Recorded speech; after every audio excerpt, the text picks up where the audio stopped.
Hi, Dixie. Thank you so much for taking the time out today and coming to this episode. I really appreciate it. How have you been doing today? Absolutely. I'm honored to be here. I'm doing great. Thank you. Yeah, I'm super excited to learn more about you and your journey, what made you actually become a life coach. And you have like an interesting story to tell for in this episode and share with our guest, which I'm super excited about. So before we know about yourself and your story, just want to know like how you become a life coach and what motivated you becoming one. Yeah, awesome. Thank you for that question. Yeah, I think, for me, I had a pretty rough upbringing, or beginning to life, I guess, not just upbringing, Yeah. several different things, which I think is very common. I used to think it was a rarity, but I don't think so anymore, as you know from your story. Um, a difficult childhood, some traumatic experiences in my life. And what I found was I didn't have the tools to deal with that. Yeah. Um, I kind of floundered through and tried to find the best way to deal with the circumstances that were coming. You and I have talked about my past. I had a husband that passed away, and then I went through a divorce and different things like that. And I really didn't have the tools to deal with those in a healthy way. Mm. So ended up getting very depressed. I kind of consider the first half of my life as like a living hell. Yeah. I struggled with depression each day. I would just get up and hope that I didn't have a bad day. Felt very helpless and things like that. And so when I kind of hit rock bottom, which I hear a lot of people do Yeah. also, I kind of got the end of my rope and I didn't want to live anymore. I couldn't figure out how to do this life in a way that, um, that gave me hope for the future. Mm. So, when I had that experience, it really sent me on a journey of, I've got to figure this out. I've got to figure out how to be happy and how to have a good life. And the things that I've learned since then really motivated me. I wanted to help other people who were where I used to be. So that was where the desire to become a life coach came from. Yeah. I had actually reached out to a life coach when I was in that situation, and she helped me a lot. I Yeah. have a brother that's a life coach, so I reached out to him, and he helped me a lot.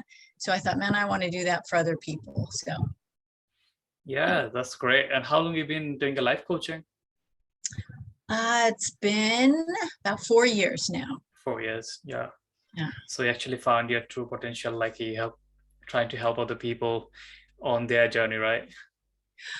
Well, and it's interesting that you say that because I hear a lot, like find your purpose, find what you're here for, Yeah. find your why, right? Everybody is saying that right now. And what I really learned, which is kind of part of what I was saying earlier, that, a lie that we believe is that, we have to have a grand purpose in life. Mm. And what I believe my purpose is right now is to be the best me that I can be in every situation that I'm in. Yeah. It's not to do a certain task or to accomplish a certain thing. It's how can I bring, the uniqueness of myself, the gifts that God gave me. They're not mine. I can't take credit for them, right? Yeah. But how can I bring those to wherever I am, whether that's coaching with someone or working in a warehouse or whatever I'm doing, sitting on an airplane, things like that. So, I think that's more my motivation right now is just how can I be the best me that I can be wherever, What life you puts do. me. Yeah. So being like a all rounder in every aspect of the life, having a balanced, it's not like a one specific thing, right? Yes, exactly. Yeah. Exactly. Yeah, so with this episode and today's episode, which is normally we choose like a topic with our guest, but with this episode, we decided to go with having a conversation about your stories, like how you overcame with the difficulties you had with your life. So starting with your husband car accident, which is a really, really sad story to talk about, but obviously our guest would love to know to inspire them. So when they actually happen, is that like before you got divorced? Is there like second marriage or first marriage? The husband who passed away. Sorry, there's a truck going by. Will you repeat that again? Yeah, we want to talk about your husband car accident. Is that like your first marriage husband or like a second one? Yes, it was my first marriage. And That's marriage, yeah. um, yeah, and I think to kind of give a good perspective of this, I was a child, right? I Mm. was 16 years old when I got married. Wow. Um, again, I came from a very dysfunctional family, a lot of, you know, negative things that Yeah. happened in my life. So when I was 16, I was really looking for a way out. Mm. And this wonderful young man came along and we thought we were in love. You know how you do when you're 16. Uh, Yeah. so we got married when I was 16. And when I was 20 years old, he was in a car accident. Now, between that 16 and 20, we actually had two little kids. Right. So when he was killed, I had a 2-year-old and a 6-month-old. Wow. And I was 20, like I said. He was Yeah. 23 when he was, yeah, when he was killed. So again, you know, I had no tools. I didn't know, how do you respond to this? How do you, Yeah. you know, how do you move forward in a healthy way? So So how did you find out like he passed away? Like you got called from a hospital, doctors? uh, that was a How? tough one too. So Yeah. interesting that you asked that question. So we had been out celebrating our 4-year anniversary. Yeah. Um, and really, neither one of us drank. We Hmm. very rarely drank. I came from a family of alcoholics and drugs and things like that. So we pretty much avoided that. Yeah. But on this particular night, we went out with some friends and we went to a bar. And it didn't take much for me. I drank too much and threw up, and they took me home, and I basically, you know, passed out. The Yeah. next morning, fairly early in the morning, my mom came in, and what I remember is her sitting on the edge of my bed, and in a very condescending tone, she Hmm. was basically yelling at me, and she Yeah. said, "Wake up, Wayne is dead." Wow. And so that's how I found out. And of course, you know, I I was kind of in shock. I didn't believe it. I wanted to go see him. I wanted to talk to him. I didn't, you know, I didn't believe what was happening. And there, she had a doctor there with her because she knew I wasn't going to respond very Yeah. well. Um, yeah, it was a Yeah. very, very traumatic experience, to say the least. So what did you do like after like you have like a two young children to look after? Did you had a job during the time, or like you're living with the parents? I had had a part-time job when we were married, but when Yeah. he passed away, I stopped working. And you know, I really consider it a miracle at this point, because what happened, I went and stayed with my sister. Hmm. She lived in another state, but I went to stay with her. She had an extra room, and me and my Yeah. two kids were there. I didn't want to stay in the area where we were. There was a lot of you know, a lot of hard things there to deal with. So moved in with my sister, and then just kind of started trying to figure out life. Um, I didn't want to work if I didn't have to. I had the, Yeah. you know, those two small kids. So thankfully and miraculously, he had life insurance, and we didn't know. It wasn't intentional. It was something that came through his work. Right. Um, and then because it was a car accident, we also got insurance from our car insurance company. Yeah. And so I had plenty of money. And then I also had insurance or Social Security that was coming in. A Yeah. lot of things that, and none of those were my foresight or his. We didn't even know that those things were available. It happened. Um, so Hmm. I was very blessed in that way. We actually, right near my sister, just a few blocks away, I ended up finding a house that I could afford. Yeah. I had never bought a house before, didn't know anything about buying a house, and was able to just assume a loan, which they Yeah. don't do that anymore. But um, and that's where I lived for the next 17 years with my kids. So, Yeah, so you was like a fortunate to not to worry about financial aspect of it because that can taken care of, which is like you are so lucky on the situation. yes, So one thing is yes, like ticked off for your plate. I know like losing your special someone is like how difficult it gets, especially if it goes like a financially worry there, like you have these two young children to feed, look after them. It's now doesn't get easier.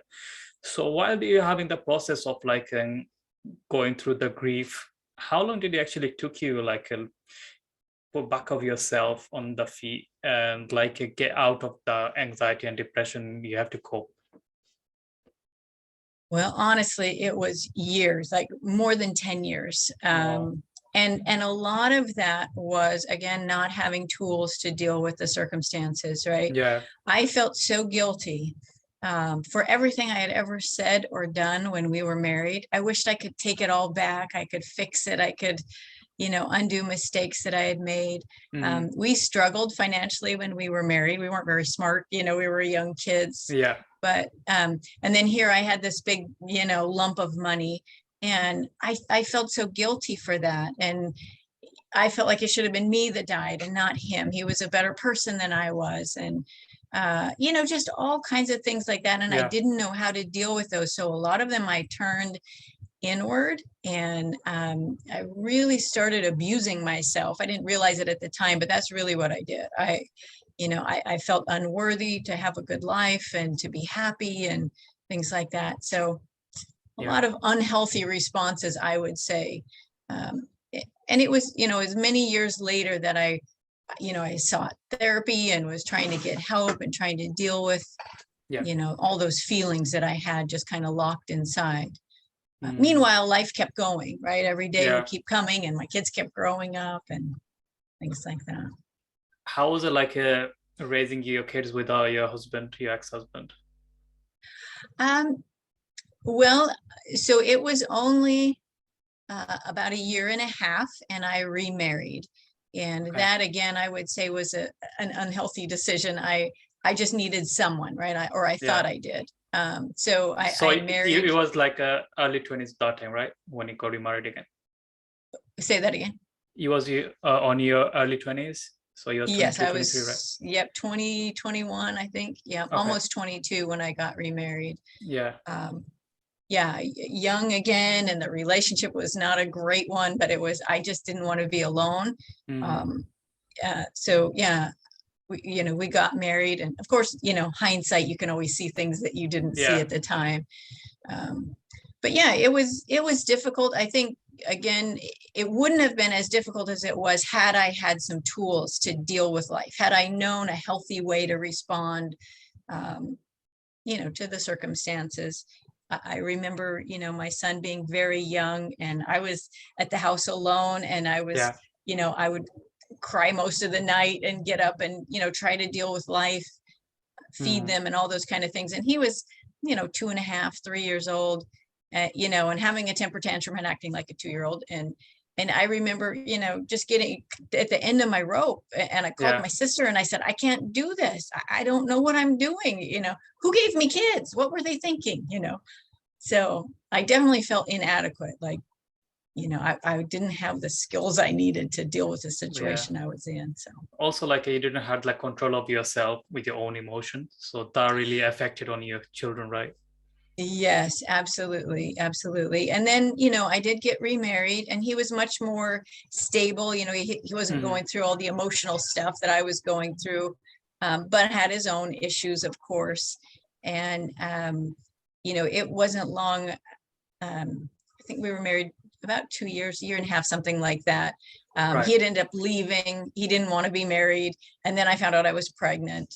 So lots of just different, lots of, and that's how it typically happens, right? If Yeah. you don't have the skills you need, you don't have what you need to deal with life, you make bad decisions that then bring more bad things into your life. So I was kind of in that routine for a long time. And these things it doesn't really teaches us on like in a school, colleges, or anything like that.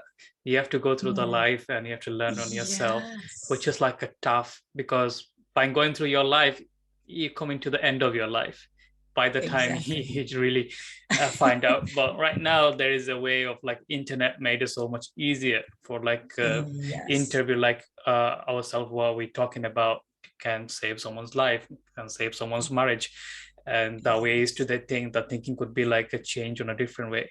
But back in the days, like 20 years back, there is not such a things like that. So only thing you can share with your friends or family, and oftentimes is not comfortable things to do. Probably your friends and family gonna judge you, and you're not comfortable to Yeah. asking them, right? Well, yeah, either that, or, as a lot of times your friends and family are just as unhealthy as you are. Yeah. You're taking advice from people who are just as messed up as you are. So yeah, you're absolutely right. And it's awesome that we have platforms like yours and can share our stories, and hopefully people can, glean from our wisdom, from the wisdom we've gained. So yeah, like it's awesome Yeah, that you do this. absolutely. So your children is now right grown up. Are they on their Yep. 20s? Yeah. Yeah, yeah. I have 4 children. So when I remarried, we had 2 more. Yeah. And yeah, and they're amazing, wonderful people. So yeah.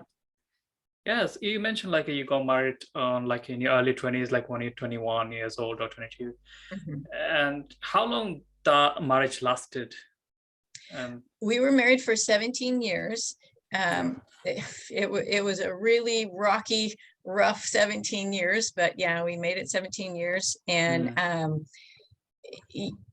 during that time, I think you and I talked about before that, I had become a Christian. I yeah. realized, that the way I was doing life was not working. So I really started seeking God and asking, those deeper questions of why am I here and what life's about. Yeah. So I was very committed. As I learned more about religion and about God, it was like, marriage is a commitment that you make. And so I was committed. Even though the marriage was very difficult. Mm, Yeah, we stuck it out. And then um, my children were all teenagers by this time. And like I said, we celebrated our 16-year anniversary, and then he moved out. And he basically said this isn't the life he wanted, and he had a girlfriend, and he yeah. was going. And so yeah, it really threw me for a loop. At that point, I was really angry at God, because I felt like, I'd done things God's way, and then things still turned out wrong. Yeah. Um, so it took several years for me to work through all of that and realize, So it you're wasn't like God punishing me. yeah. So you was like a blaming God and other things around you rather than looking into yourself, like what I can make changes or something like that. Yeah, yeah. Well, and I think the other thing is I took it all, personally. It was all about me, that there Yeah. was something wrong with me. And, I remember very vividly feeling like a bag of garbage that had been used and tossed on the side of the road. And I thought, Mhm. I didn't choose this. I didn't want this for my life. I wanted to be happy and have a great life, like everybody does. And Yeah. and I just felt like there was something wrong with me, that he didn't love me. And so it's kind of both. Like on one hand, I didn't necessarily take the responsibility, but on the other hand, I took all of the responsibility and said this was all my fault, and it was because I wasn't worth loving, or because Yeah. I was defective, things like that. um, but then, again, it was just a helpless feeling of like, I tried to do the right thing. I tried to be a good wife. I tried to, be a good Christian and a good mom. And then to have those kind of things happen, um, then I just felt helpless. Like, I don't know what to do then, Yeah. if what I've been doing isn't working. Um, but yeah, then, it took a couple of years, and I started really reflecting on, how would it have been to have been married to me, Yeah. and I learned a lot from that situation. And I also learned, one of the things that was really powerful was those were his choices. Those were not my choices. Mm, And I was not responsible for the choices that he made. Uh, I went to a counselor, yeah. during that time, and Was it like a mutual divorce or like he divorced you or you divorced him? no, he moved out and went with his girlfriend. Okay. And then when I said, okay, then I'm going to move, with the kids, and I'm going to go start life, he said, oh no, I don't want a divorce. And I said, Right.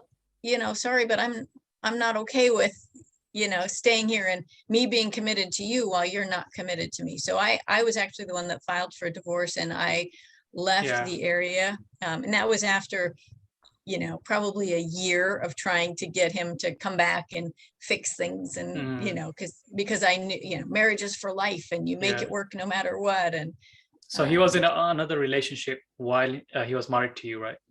yes. And when I found out about that relationship, I asked him, how many other relationships have you had? And he had Mm, had several while we were married. Wow. Um, And you didn't know so about all of them. I did not know. I mean, there are things now when I look back, I think, oh, I should have known, but I didn't. He went to work at the same time every day. He came home at the same time every day. Yeah. Um, we were usually always together. So I was kind of flabbergasted, like when, how? Um, but one of the things I did learn was, while we were married, if I, for example, I would be insecure, Yeah. question if he loved me, and he would always turn it back around on me. There's something wrong with you. You're crazy. You're just insecure. And I would just own it. I'd say, oh, you're probably right. I don't know what's wrong with me. I don't know why I'm like this. Hmm. And then, of course, when it all came out, I was like, are you kidding Yeah. me? You let me think it was me all this time. And and I was right. So anyway, Yeah, it's like another kind of shock you had. Like that's yes. like a Yeah. different way.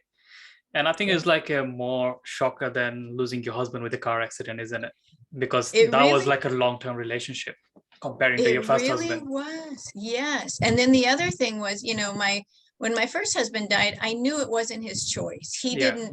He didn't leave me. He didn't reject me. Yeah. Um, so you're absolutely right. The divorce was much more traumatic. Mm. I felt very rejected, and it was a very different pain than the pain of death. I also still, when my husband died, because of my faith and everything, I still believe there's connection. I still believe that today. Yeah. Physically he's not here, but I still believe there's a connection. Where in a divorce situation, it's like your heart literally gets ripped in two. Um, and you're just kind of lost as far as you Yeah. still feel like you're connected to that person, but they're not part of your life anymore. So Yes, yeah, it was definitely tough. especially like when you realize like all of the relationship had, and you trusted the person, and you find out like there wasn't any trust there, and like wherever they've been told you it's not actually true. So which bit you're gonna Yes. trust about? So all of them 17 years or 20 years, Yeah. all was lie. So that's like a devastating, which is really really I don't like at all on my terms. And this is the most like I spoke to my wife before we got married, like only thing of which is I hate, which is you go behind my back and go for Yes. something else. That's like you rather kill me than you're doing this. Yes. Otherwise I'll be like, Absolutely. you love me for 8 years, 10 years or 20 years, how long we last for our relationship, and one lie can ruin it. Like all of my 10 years relationship, was it actually true? Is she really loved me, or she was actually there for me, or just the whole thing was myth? And Yes. this thing is like a killing someone kind of thing. It's like a poisoning someone, right? Yeah. Yeah. Well, betrayal is definitely, exactly like you're describing it. It's like worse than death, a Yeah. betrayal where you trust someone, you give them your heart, you're vulnerable to them, and they betray you. Definitely. And then, of course, the betrayal of yourself, because I Mm. think through that experience, I didn't trust myself. I believed what he was saying instead of what I was, my heart and my soul were speaking to me, and I wasn't listening. He was telling me I was crazy. So I thought I was crazy instead of Yeah. saying there's something not right and I need to listen to, to my heart. So yeah, I feel like it was a double betrayal that, Yeah. not only did he betray me, but I had betrayed myself through that relationship. So yeah, it was And definitely painful. and also it makes it so hard to move forward and trust someone else, like any kind of person you're going to be with in the next Yes. time.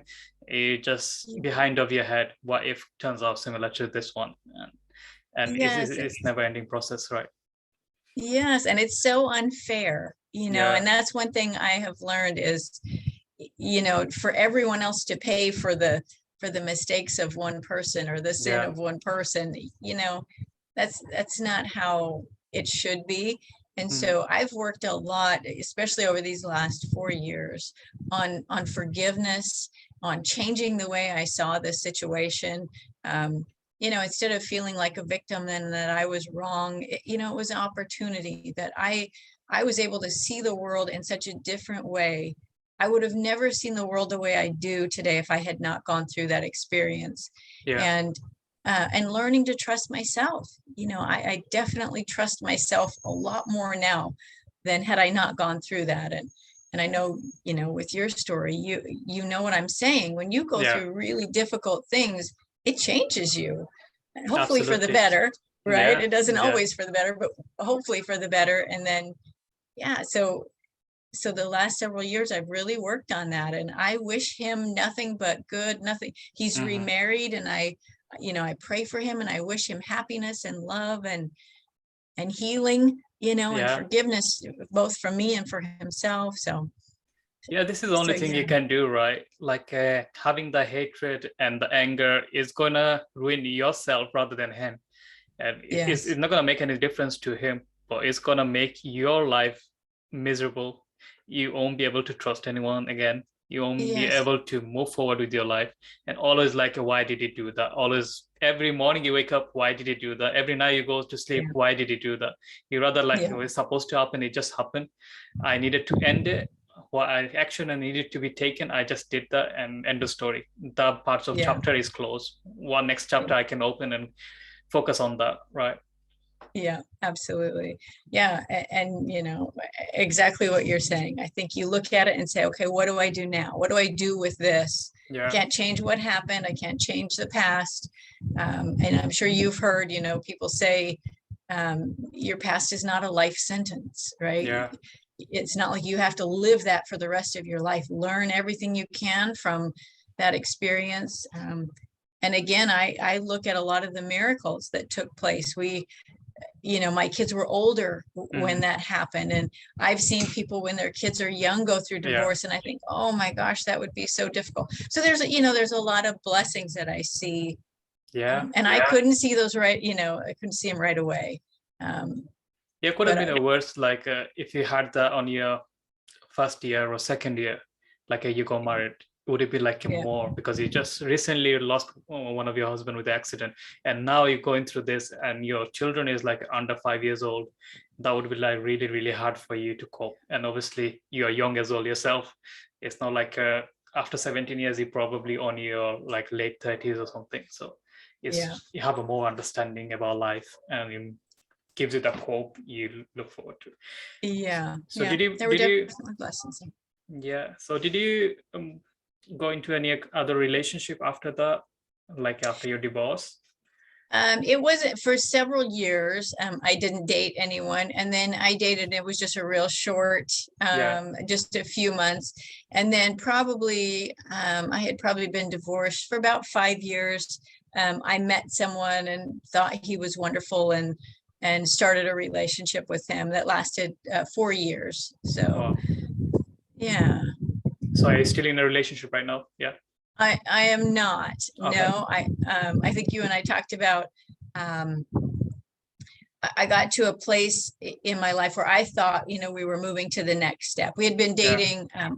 For my job, I travel a lot. And so, um, it was a long distance relationship. Yeah. And we originally had known each other and were really good friends. And then we decided to start a relationship, but then it was the long distance. And so there were a lot of challenges that went along with that.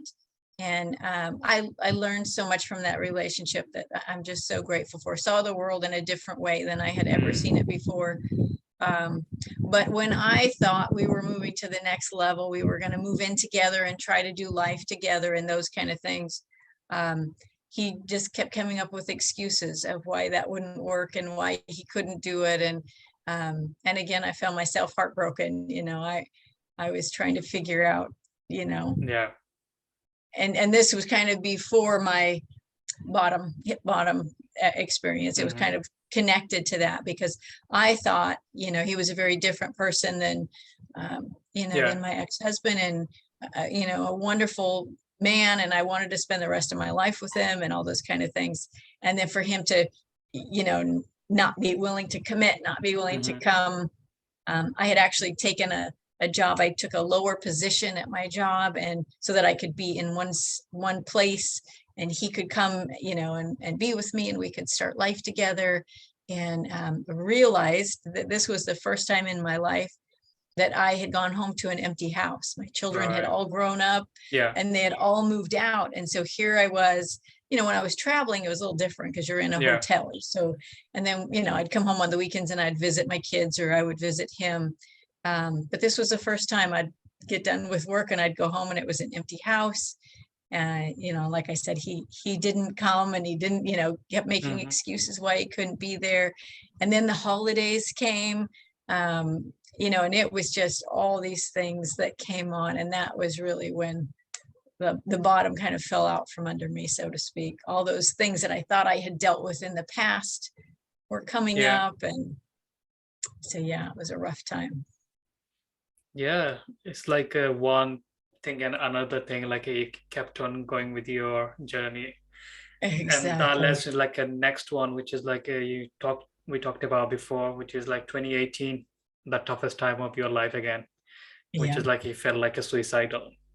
Yes. Tell us a little bit about this one. Yeah. So exactly kind of the correlation of all the things I just mentioned. Yeah. Um, you know, taking a lower position at work was humiliating to me. I had worked very hard to get where I was, and had some confrontation with a person that I was working with, disagreements with my boss, I guess you would say, Hmm. as for about my performance. I thought I was doing a great job. She didn't. Yeah. I don't think she liked me, different things like that. Anyway, so I took a demotion. So that was a real hit to my ego, my pride. And then I was living in a different state. I moved to a different state to take this new job, where I, you know, I hadn't ever lived there before. So I didn't have any friends or family or anyone around. Yeah. Um, you know, he was going to come out, and we were going to try to do life together. And then he, like I said, just kept making excuses. Um, you know, like I said, all my kids were gone. It was just everything in my life just seemed hopeless. Like, Yeah. you know, you work so hard, you do all this stuff to invest in your career, and then, you know, here I It was doesn't getting turn out. Yeah. demoted. Yeah, I was giving my heart and soul to this relationship, and it wasn't giving me back what I was hoping for. I had spent most of my life committed to and raising my children. And they, you know, they did what they're Yeah. supposed to do, right? They grew up and got their own lives. So it was like everything just felt like it was coming together, and I Hmm. felt so hopeless. I thought, if this is what life is about, sorry, easy truck, sorry. So Yeah. yeah, you know, I think all of those things coming together just left me very hopeless. I thought, if this is what life is, you know, all these series of painful experiences, and then you muster up the strength to get over them, and then there's another one. I thought, I just don't want to do this anymore. Hmm. Um, and I did, you know, it wasn't necessarily suicide, because I thought, if I took my life, that would send a message to my children that they were not worth living for. And I didn't want to do that. Yeah. So I think I told you, I just started begging God, please let me die. Give me a heart attack, or let me get hit by a truck, or Yeah. something happen. I just don't want to live anymore. And if this is what life is, I just don't want to do it. You know, and like I said, I didn't really have tools to know, how do you make life better? Mm. So, you know, so I was in a very hopeless situation. I did not want to live anymore. I didn't want to keep going. And, you know, I mentioned to you, I called my sister, and I just said, I can't do it anymore. I'm sorry, but I can't do it. And she said, please go to the hospital. Yeah. So I did. I took myself to the local mental hospital, and I checked myself in, and I let them know, you know, I need help. I don't know what to do. I don't know how to deal with the circumstances that are happening in my life. So Yeah. And how did it turn out? Like you're going into mental hospital? Did you get any kind of help? you know, it was really a saddening experience. And that was kind of the change for me in my life, because I went to Yeah. these people for help. And I knew that, you know, the feelings that I was feeling, you know, it was what was going on in my mind. And, um, you know, and not knowing how to cope with it. I was like, give me some tools, give me something. And Hmm. what they gave me, or what they offered me, was medication. Right. They gave me a sleep aid when I got there to knock me out. And then they gave me antidepressants. And then the next day they were going to give me a sedative and more pills. And I questioned the nurse and said, you know, what are these for? And, you know, Hmm. it was basically, these are going to help you. And I said, you know, I can't take those. I already feel like I'm at the end of my rope. And if I take Yeah. something else, you know, I told her, I said, I need all the strength I can muster to get past this.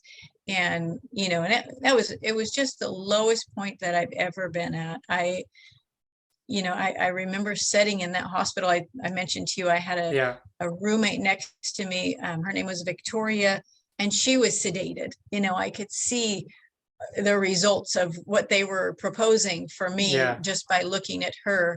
And I kept thinking, how do you get past this? How do you come out of a mental hospital and then have a good life? You know, how Hmm. do you, you know, and I knew to some extent it was a breakdown, right? It was my Yeah. body and my heart and my mind were just saying, we can't keep going like this. Something's got to change. Um, and so that was really when I kind of thought, all right, these people don't have the answer either, right? Hmm. They don't know what to do to help me. They're just giving me drugs. And so I refused the treatment. My daughter came and she checked me out and took me back to her house. Yeah. I took a leave of absence from work for a month. And I stayed in her basement and I started reading everything I could get my hands on. I started Googling, trying to find, what do you do in these situations? How do you deal with life when you don't know what Yeah. to do? And so, yeah, it really sent me on a quest, and it's been amazing, honestly. Again, it's one of those things that I look at and think, had that not happened, I would not have, started this path that I've been on. And I can tell you that after that month of being at the lowest point that I have ever been, my Yeah. life has been like heaven on earth. I went from a living hell to literally heaven on earth. Now every day, I wake up and I have tools. I know how to deal with things. I know Hmm. where the problem came from. I know what to do about it.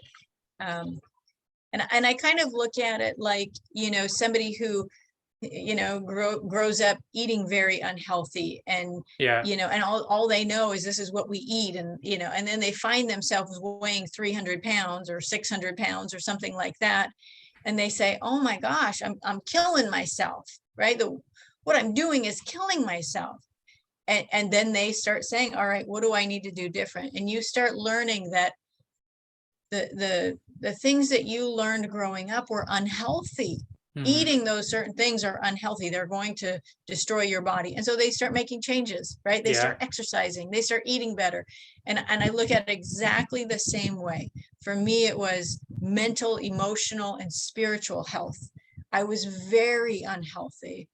Yeah. That experience really kind of woke me up, kind of whacked me upside the head, and I started thinking, oh my gosh, what I'm doing is very unhealthy. It's very harmful to my body, to my mind, to my heart. And so, yeah, I started making those changes, and it's been awesome.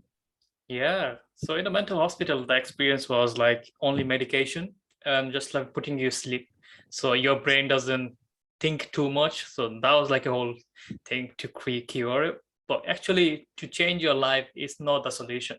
The solution is like working through with your negative, positive thoughts and finding a way out. So plan for your future and Yeah. just leave the past behind. So you found some kind of tools to move forward with your life. So tell our audience and obviously me as well, like what the tools you use at the moment, which we find heaven in the earth. Yes, absolutely. So I just want to counter on what you said just a little bit. I think sometimes when we go for help, they say, let's talk about what's the problem. And then Yeah, that would be when I would say, okay, my mom was on drugs and my dad this, and I went through this and I went through this. And we would talk about all those traumatic things in my life. yeah, And then you go home, right? I mean, you've talked about it with somebody, but I still didn't know how to do anything with, you know what I mean? So I mhm, don't think just bringing up the past really is the answer. So what I have found, the very first thing that made a difference to me was learning about myself. Like yeah, I call it a self concept. I started learning about like our design, how we are made. And I started realizing, because I had believed most all of my life that there was something wrong with me. yeah, Um, I was defective in one way or another. I didn't think like other people. I didn't function like, and you hear about depression and all this. So I had believed about myself that there was something wrong with me. Mm-hmm. And that was kind of the first thing that started to shift, was I started realizing the God that made the universe, right, that made every single thing, designed me, and that I was designed perfectly. And I started learning more about it. Little things. I know I tell my kids this stuff and they just kind of, oh my gosh, mom, but it's so true. Something as simple as our breathing. Yeah. When you learn how our breathing works, how you have a diaphragm that opens up and it brings air into your lungs. And then inside your lungs, there's all these little things that are gathering up the oxygen, right? And they're taking Yeah. that oxygen and they make us transition with your blood. They give your blood oxygen and they take the oxygenated air, and it's just an in and out. It's an inhale and exhale, right? Just that, when you start learning how that works, it's like, Mm-hmm. it's amazing. It's amazing the way that works, the Yeah. way our eyes work, our ears work, so I started learning those kind of things, which really kind of helped me start to see myself differently.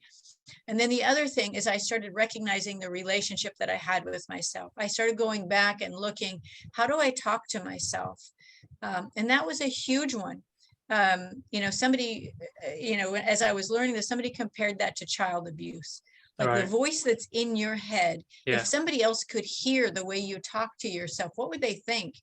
And I just became aware, right? And started paying attention to that voice that was inside of my head. And I started realizing I was cruel to that Mm. person inside of me, the way I would talk to myself. You're such an idiot. Why did you do that? I can't believe you're so stupid. No wonder this happened to you. Things like that, that would just be, once I became aware of it and I started hearing that voice, I thought, oh my gosh, no wonder Yeah. life has been so hard. It wasn't all these outside things that were keeping me down. It was that person inside, that voice inside my head that was just beating the crap out of me, every day and in every situation. So I started, like I said, I'd been a Christian. So I learned, God is love, and Yeah. love is patient and kind. It's not beating you up. It's not pointing out your every flaw. It's patient and kind. And so I just started practicing that. Mm. Just being aware of how I was talking to myself, being aware, of my responses to situations. And it took me a while, it definitely was a practice, but I started being aware of that. And also my relationship with myself. Do I take care of myself? And I started kind of Yeah. realizing I was expecting other people to do something I was unwilling to do. I Mm. wanted them to love me, but I didn't love me.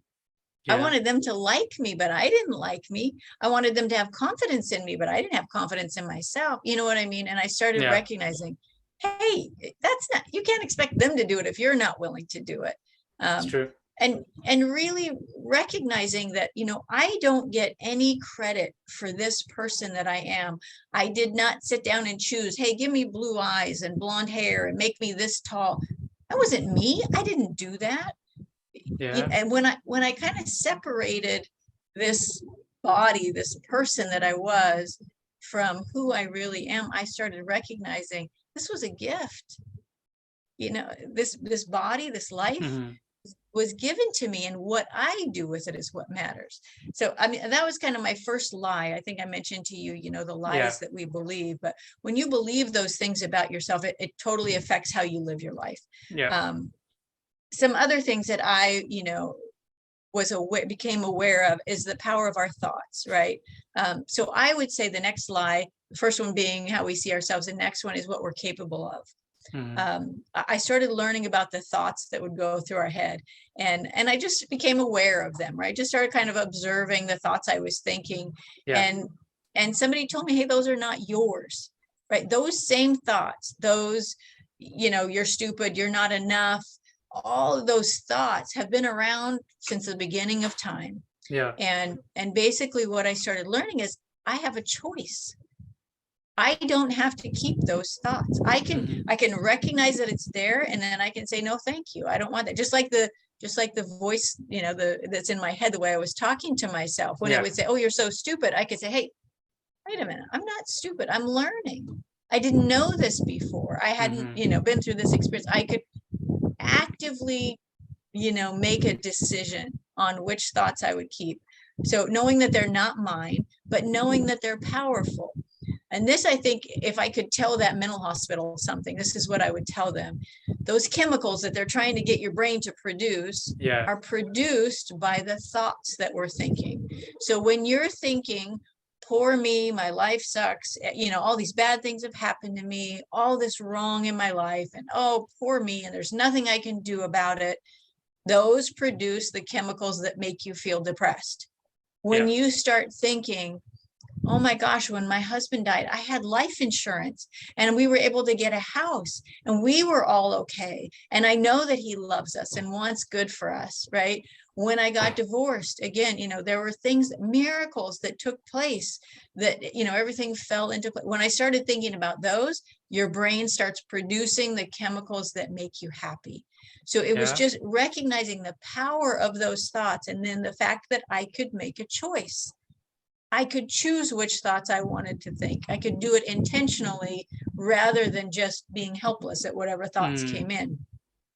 I've heard it say, if you raise your energy, you get different thoughts. And so I can kind of see that now, that if you're depressed, the thoughts that you're thinking that are coming into your mind are going to be very low energy, very negative thoughts.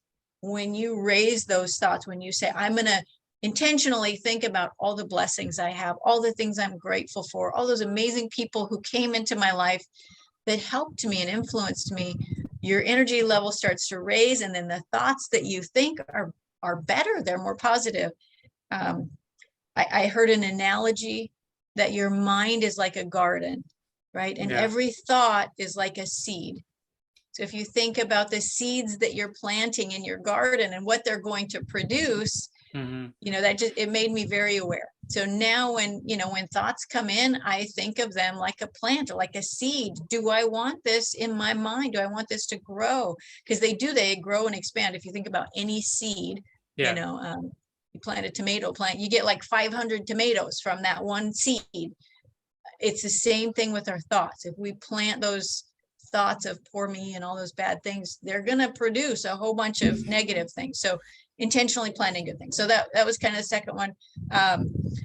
The third one that I look at is the tools that we have, like the tools that God gave us, our bodies. If you think about how we hold our bodies when we're depressed, right? Our shoulders are slumped, our head is down. We typically talk slower, right? Just being aware of what am I doing with my body?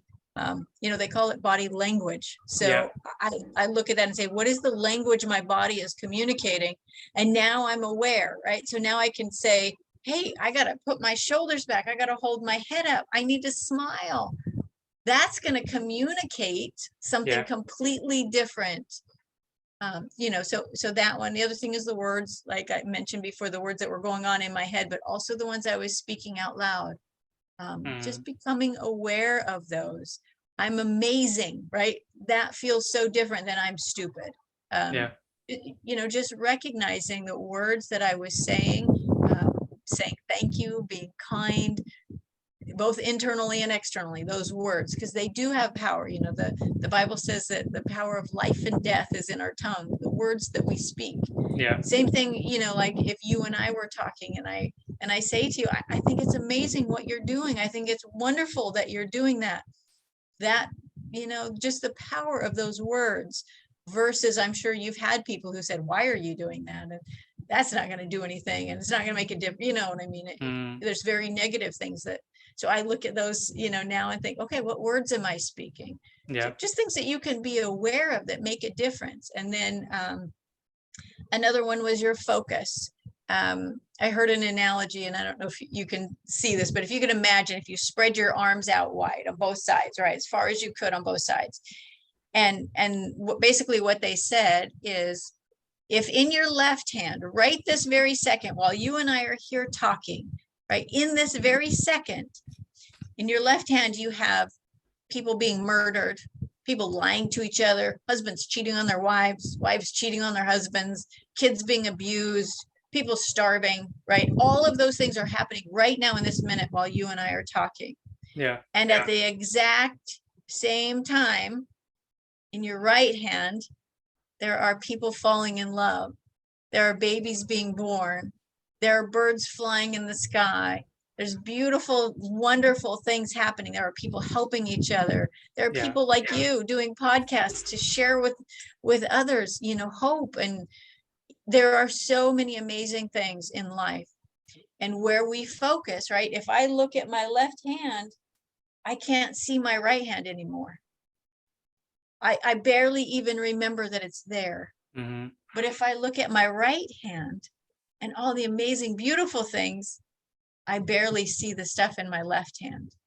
Does that make sense? Yeah. So we have a choice where we look at, right? Right. Absolutely. Negative or positive things. Yeah. I actually write myself little notes and stick them, and I say, look right. Yeah. Right. Every day, at every moment, there are both.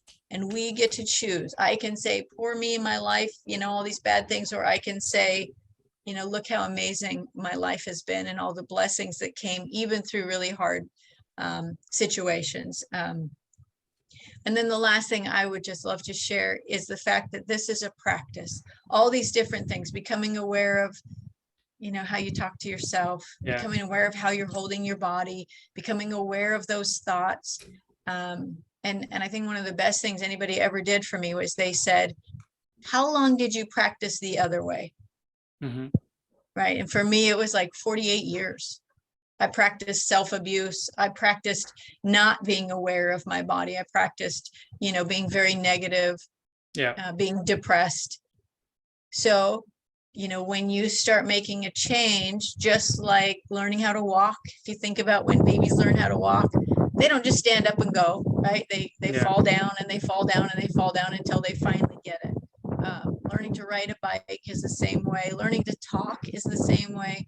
So when you start making those changes, being aware of how you're talking to yourself, being aware of how you think about yourself, being aware of the thoughts you're thinking, the words you're speaking, all those kind of, you just recognize it's a practice and be willing to practice it until you can stand up, until each day you wake up with a smile on your face and you have joy in your heart and you're grateful for life and you just keep practicing. And then when you start getting good at it, you're motivated and you want to do more. And then pretty soon you want everybody to walk, right? You want to help everyone to do what you can do. So. Absolutely. So we are running out of time, Dixie, for this episode. I wanted to do another hour or something, but we are limited to that time. So if those are listening, if they want to reach out to you or learn more about you, how they can find you? I have an email address that's just called Take the Wheel Coaching. Kind of the idea of taking control of our mind and directing it where we want it to go. So take the wheel coaching at gmail.com. It's probably the best way to reach out to me. Do you have any social media or they can follow? I'm on Facebook and Instagram and LinkedIn as well. So that would be awesome. Yeah, that's great. Thank you so much for coming to the show and sharing your journey and the tools you used for like overcoming all the obstacle, and now you're living the life you love. So I wish you good luck with your career and your life. So thank you so much for being here. Thank you so much for having me. It's been a pleasure. It's an honor to meet you also. Thank you so much. You're most welcome. Thank you. So that's a wrap, guys. So stay safe, stay healthy. I'll talk to you in the next episode. Thank you.